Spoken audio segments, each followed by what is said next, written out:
So Jekyll's kind of first experiment.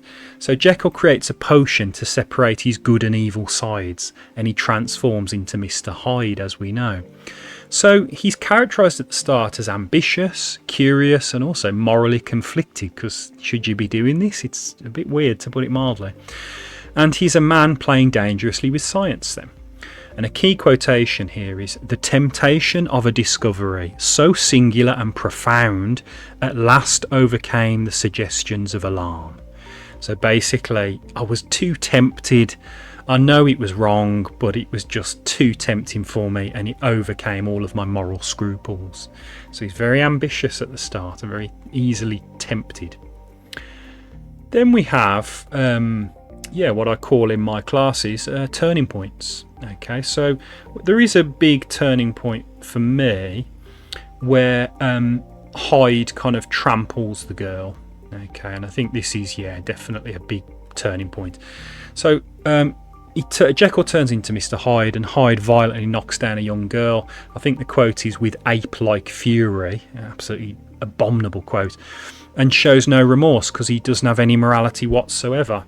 And that shocks kind of all of the witnesses and also shocks the reader. So the characterisation there really is presented as cruel, inhuman and totally evil, especially from a Victorian Christian interpretation.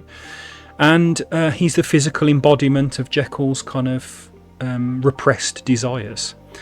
And the key quote there is, "It wasn't like a man, it was like some damned juggernaut." Just like a monster just kind of sweeping over this kind of poor victim. It's an appalling quote when you think about it. And that's a key ethical turning point, because it shows there's almost no going back now. You've crossed the Rubicon. You have, committed a horrific murder, and Jekyll does have blood on his hands, even though he was Hyde at the time when the murder was committed. Then, how does this go? How does it play out at the end of the narrative then? Well, spoiler alert, not well, as you can tell by the image. So if we just get that lined up nicely, there we go. So Jekyll's final kind of confession. So Jekyll leaves a letter at the end, and it explains his dual life and the tragic consequences of unleashing Hyde.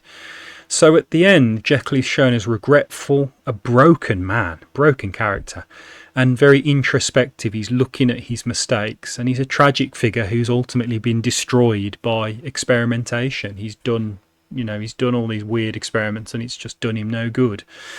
And the quotation there is, "I bring the life of that unhappy Henry Jekyll to an end."